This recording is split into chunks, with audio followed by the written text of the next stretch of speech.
there, and welcome to Elite English Lab, the podcast.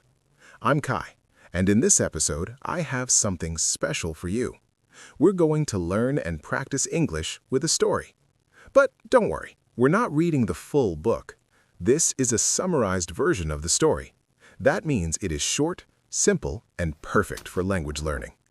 The story you will hear today is called Treasure Island. My friend and colleague Richard will narrate it for you slowly and clearly. Here is what we will do today. First, you will hear the story slowly using simple words. Then, I will teach you important vocabulary from the story. I will explain each word in a clear and simple way. And finally, you will practice shadowing. You can pause, repeat, or even write down what you hear.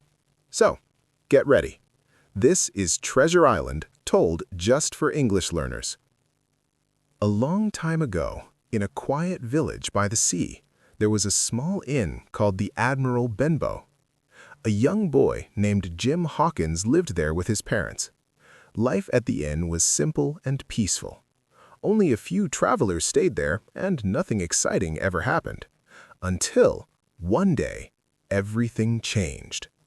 An old sailor came to the inn. He was tall, strong, and looked rough. He had a deep scar on his face. He didn't talk much, but he always looked nervous. Every morning, he walked to the top of the hill near the sea with a telescope. He looked out at the water as if he was watching for someone. He drank too much rum and sang old pirate songs. The songs scared the other guests. His name was Billy Bones. Billy told Jim to watch for a sailor with one leg. He gave Jim a silver coin every month to keep an eye out.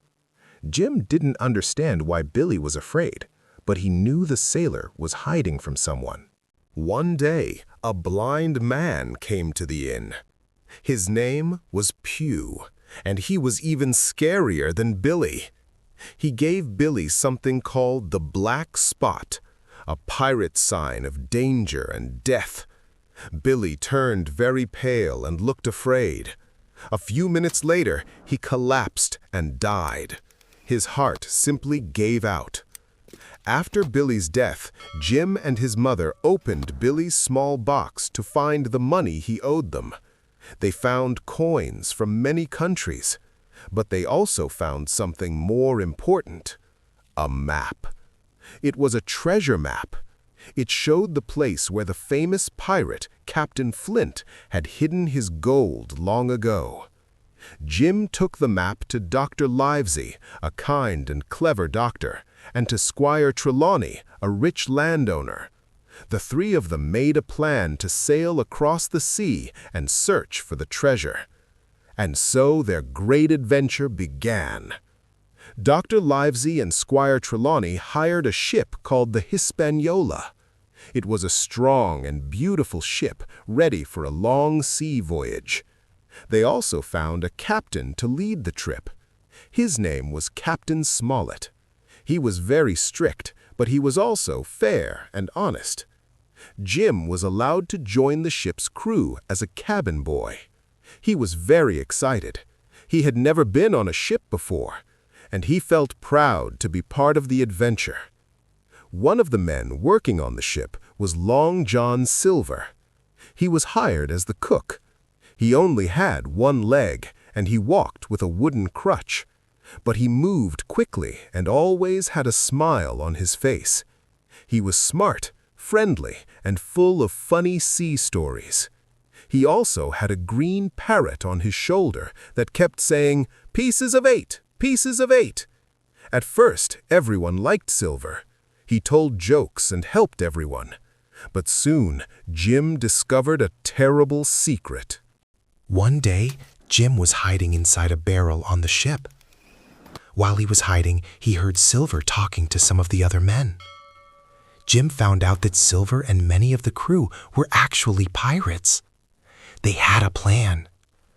They would wait until the treasure was found. Then they would take over the ship and keep the treasure for themselves.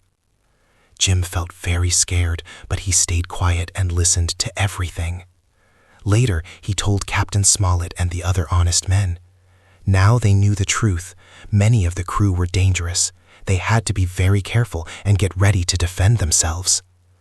After many days sailing on the sea, the ship finally arrived at Treasure Island. The island was green, wild, and very quiet.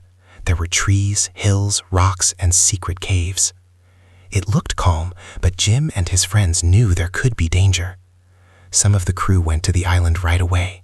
Jim went with them, but soon he walked off alone into the forest.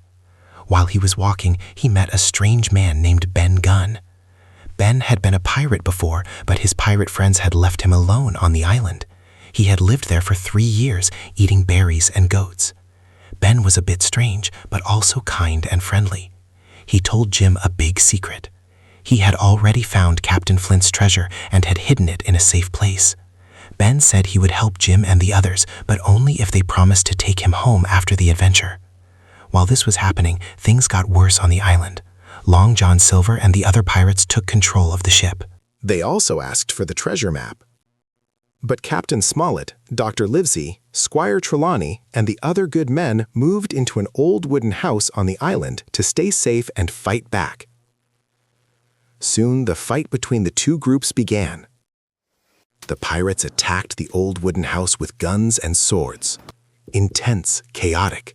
They tried to steal the map, but the loyal men were strong, smart, and brave. Inspiring, courageous. They defended the house and didn't give up the treasure. Then Jim did something brave, exciting, heroic. He found a small, round boat. Curious, practical. He used it to quietly go back to the Hispaniola. Sneaky, suspenseful. There he fought a dangerous pirate and he won. Dramatic, triumphant. He took control of the ship and moved it to a safe place, far from the pirates. Strategic, relieving. Later, Jim went back to the wooden house and told his friends what he had done. Proud, informative. Together, they continued fighting against the pirates. Silver tried to act friendly again. Suspicious, cautious. He changed sides and wanted to stay safe. Strategic, uncertain. But Jim and the others didn't trust him anymore. Alert, careful. At last, the pirates used the map and went to the place where they thought the treasure was. Hopeful, tense. They dug and dug, but they found nothing. Disappointed, ironic. The treasure was gone. Dramatic, shocking. They had been tricked. Revealing, tense. They didn't know that Ben Gunn had already found the treasure and hidden it in a cave. Clever, suspenseful. Some pirates gave up. Some ran into the forest and were never seen again. Relieved, final. Others were too weak to keep fighting. Exhausted, defeated. In the end, the good men had won, victorious, uplifting. They were tired, but they were safe, relieved, calm. And now they finally knew where the real treasure was. Exciting, triumphant. They found gold, silver, jewels, and coins from many different parts of the world. Astonished, descriptive. There was more treasure than they had ever imagined. Amazing, overwhelming. It was so much that they had to carry it in many trips to the ship. Busy, practical. They were ready to leave the island. Hopeful, prepared. A few pirates were left behind. Calm, narrative. Some pirates had died and others had escaped into the forest. Final, reflective. Long John Silver was still with them. He had helped them sometimes, but he also lied and tricked them. Then, one night, while everyone was sleeping, Silver disappeared. He took one small bag of treasure with him and was never seen again.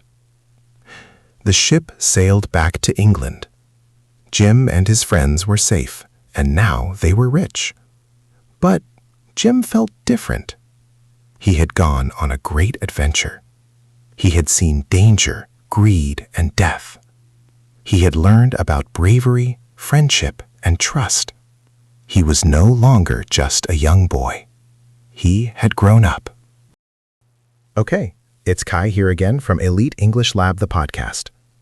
Let's now go over some of the best vocabulary from today's pirate adventure.